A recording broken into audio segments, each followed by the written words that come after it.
All right, let's get right into this explainer and unpack the real macroeconomic math hiding just behind the spectacle of the 2026 World Cup. According to our source material today, while hundreds of millions of people are getting ready to cheer on the greatest show on earth, there is a much quieter and honestly far more serious economic story unfolding right beneath the surface. We're going to use two very distinct perspectives to explore whether this mega event is actually an economic savior or just a spectacular distraction. Here's our roadmap for today. We're looking at a tale of two fans, the stadium math myth, debt and stalling growth, consumers and the stock market, and finally, bread and circuses. Starting right off with Section 1, a tale of two fans.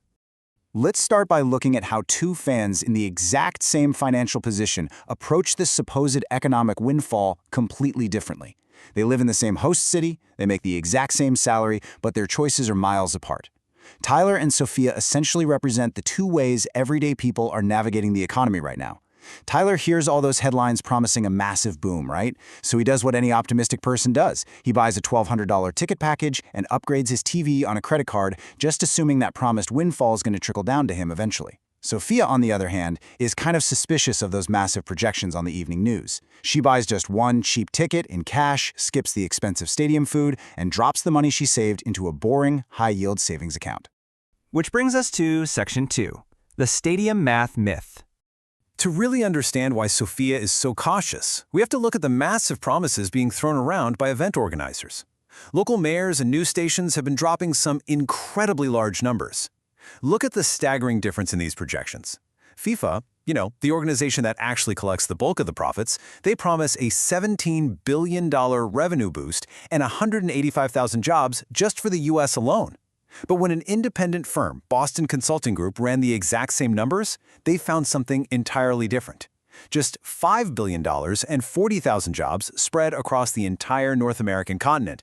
Guys, that is a massive gap. It's the difference between a so-called once-in-a-generation windfall and just a pretty good weekend at the mall. So not only is the windfall way smaller than promised, but the event itself actually chases away regular economic activity. This is what economists call the couch potato effect. Think about it. Regular tourists avoid the host cities because absolutely no one wants to deal with tripled hotel rates and gridlock traffic. And locals, they just stay home and skip their usual restaurants for the exact same reason. The result? That promised tidal wave of new money never really materializes, and it quietly chases away the ordinary money that would have shown up anyway. All right, moving into Section 3, debt and stalling growth. While everyone is so distracted by the stadium math, the source analysis points out that there are four real macroeconomic numbers we need to be looking at, starting with the national debt. And yes, you are reading all of those zeros correctly. $1 trillion. This staggering figure represents the amount the United States will spend this year alone just on interest payments for its rapidly approaching $40 trillion debt. Listen, this isn't money paying down the principal. This is just the cost to rent the money the country has already borrowed. That's roughly $3 billion flying out the door every single day. To really put that into perspective, historian Neil Ferguson points out that this trillion-dollar interest bill is now larger than the entire American defense budget. It's literally larger than Medicare. It's eating into the funds that actually make a country strong. The source argues this creates an incredibly dangerous foundation right as the global spotlight prepares to hit the U.S. in 2026. Our second number is growth, or rather, the lack of it.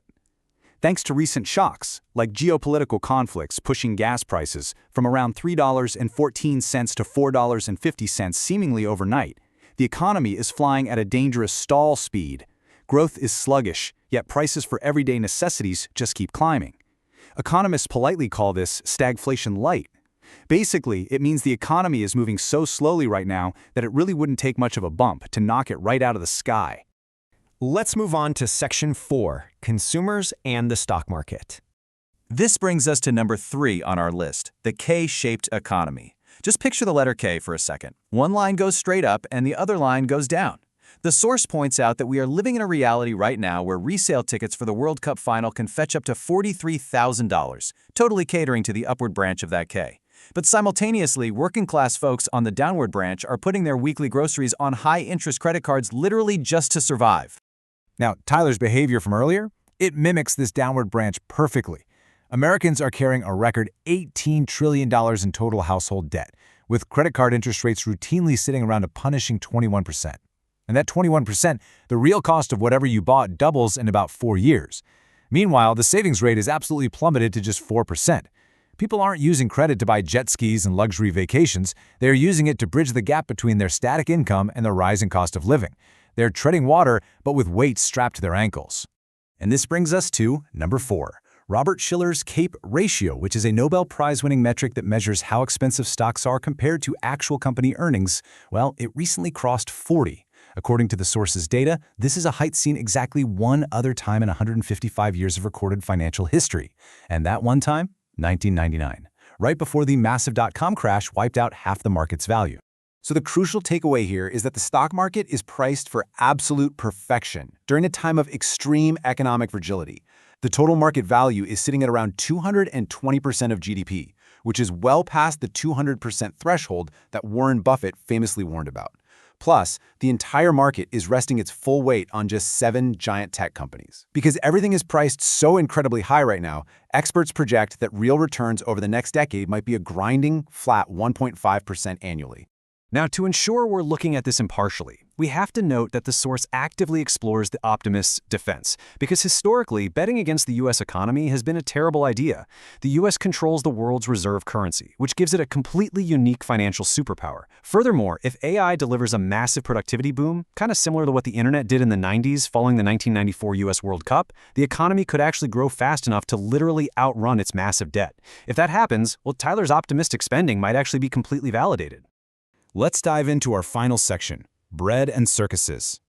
This brings us to the source's core thesis. The World Cup itself is not going to cause an economic decline. A soccer tournament is basically just a rounding error against the $30 trillion economy. But what it does serve as is bread and circuses. Back in ancient Rome, when the Republic was rotting from the inside out and debts were piling up, leaders didn't fix the foundation. Instead, they threw spectacular games in the Colosseum to keep the population distracted. The source argues that the 2026 World Cup is essentially a beautiful, extremely loud distraction from an economy that is already quietly struggling underneath. So let's check back in on our 2 fans a few years later. The numbers don't send you a push notification when things turn bad, right? They just quietly compound. Tyler's TV and ticket package, sitting there at a 21% interest rate, essentially doubles in cost. When the stall speed economy inevitably trims his work hours, he has zero cushion, because the credit card already absorbed the initial warning signs. Sophia, however, wins by simply not losing. Her boring savings account and careful budgeting mean that when her hours wobble, she has crucial breathing room instead of a full-blown financial panic.